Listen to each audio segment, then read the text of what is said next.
Chers amis, l'heure est grave. Depuis ce matin, je vois des vidéos où Axel Merrill est en train de se plaindre comme quoi, depuis plusieurs mois maintenant, il est bloqué au Bénin, il n'arrive pas à retourner en France, il a demandé à plusieurs reprises le visa français pour pouvoir aller ne serait-ce que soutenir et d'après lui, ce visa en question ne lui est pas accordé. En fait les amis, sincèrement, j'ai vraiment pris le temps de bien écouter les différentes vidéos en question, j'ai vraiment pris le temps de bien écouter ses explications à lui, les causes d'après lui de ce refus de visa, et je vous assure que sincèrement les amis, vous me connaissez, je ne suis pas dans l'émotion. Après moult réflexions et après analyse, laissez-moi vous dire que Axel Merrill est fautif dans cette histoire. Je vais vous raconter pourquoi. Mais avant toute chose, n'oubliez pas, si vous aimez bien mon contenu, mes vidéos, de me laisser un petit like et de vous abonner à ma page, ça fait toujours vraiment plaisir. Vous savez les amis, la France est avant tout une institution. Et comme toute institution, la France a ce qu'on appelle ses propres règles et ses propres lois. Notamment en ce qui concerne la délivrance des visas ou même j'irai jusqu'à dire des titres de séjour. Maintenant, pour prendre le cas de Axel Merrill, d'après ses propres dits, il était venu en France voilà, pour ses études. Il a eu à commencer les études et tout. À un moment donné, son visa avait expiré. Il a fait la première carte de séjour. Malheureusement pour lui, je ne sais même pas à quel moment il s'est cru permis de prendre cette décision. Il a donc décidé voilà, de retourner au Bénin pour aller réaliser un film où il avait le contrat. Donc en gros, pour vous la faire courte, Axel Merrill a laissé tomber voilà, son école tout simplement. Il est parti au Bénin avec un titre de séjour qui allait bientôt expirer juste pour aller tourner un film. Et je tiens à préciser qu'il y est allé en âme et conscience. Ça veut dire qu'en allant, il savait personnellement que son titre de séjour allait expirer pendant qu'il est au pays. Honnêtement les amis, pour les étudiants qui sont en France, vous savez très bien que c'est un risque que une personne censée normale ne prendra jamais. Puisque généralement quand tu vas au pays, tu t'assures que la période de validité de ton titre de séjour est supérieure à la période de ton séjour dans le pays en question. Malheureusement, Axel Merrill n'a pas tenu compte de cet aspect-là. Il est parti carrément tourner son film. À un moment donné, j'ai vu dans sa discussion qu'il est en train de dire qu'il a fourni toutes les preuves pour pouvoir revenir en France, notamment le contrat du film en question. Sincèrement, j'étais choquée parce que je me suis dit, mais attends, où est le rapport?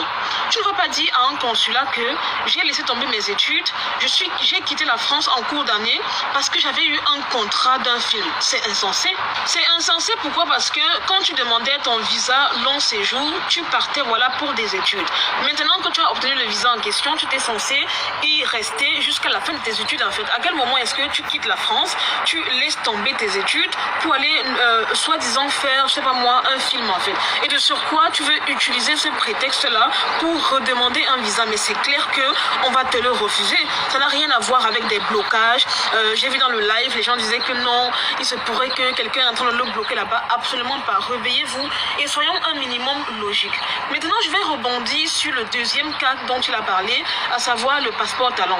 Il dit qu'il a demandé à plusieurs reprises le passeport talent et malheureusement, ça ne lui a pas été accordé. Déjà, pour commencer, c'est quoi le passeport talent? Je vais vous expliquer.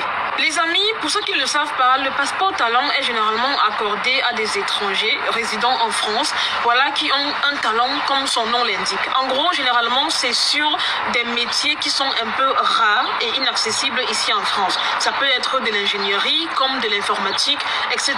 Et les conditions, justement, pour avoir ce passeport talent est d'avoir été recruté par une société. Donc, en gros, tu dois être salarié et il y a un certain salaire minimum à avoir.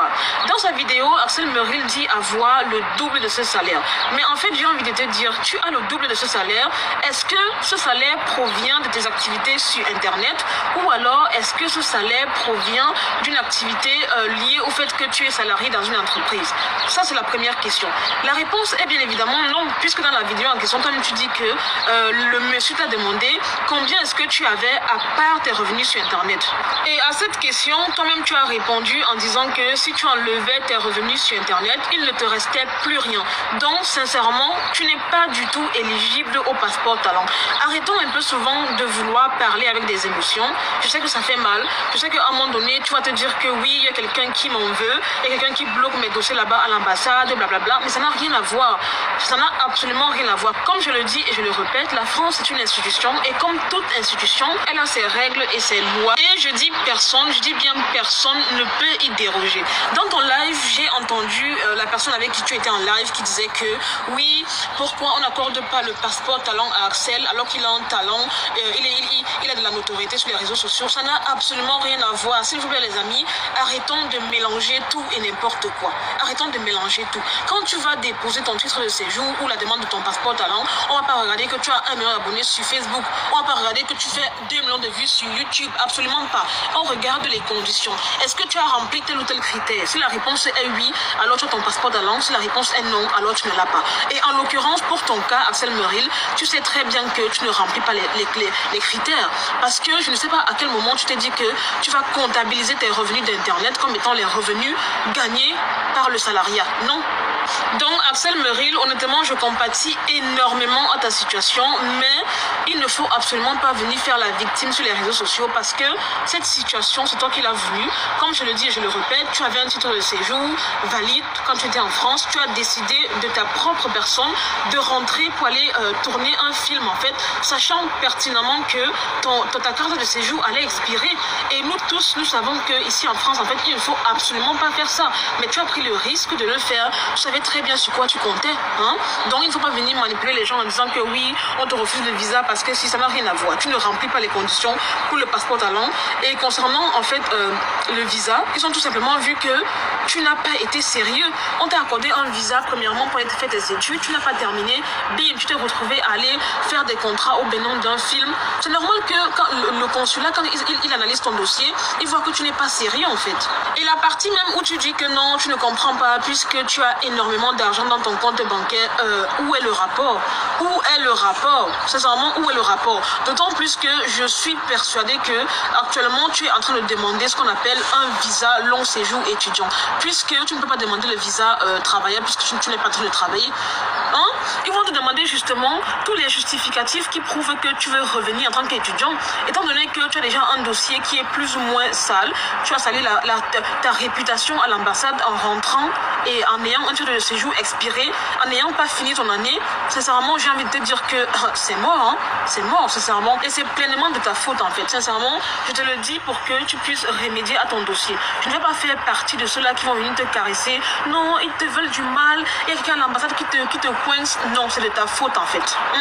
Parce que tout le monde sait que quand tu arrives en France ici, même si tu gagnes 100 000 $ par mois, ou même si c'est comment, ou si tu n'es pas en règle avec les papiers, la carte de séjour, c'est ton problème, tu auras des soucis, en fait. Et toi, en connaissance de cause, tu laisses tes études pour aller tourner un film et de surcroît, tu reviens montrer le contrat du film à l'ambassade. C'est pas logique, en fait.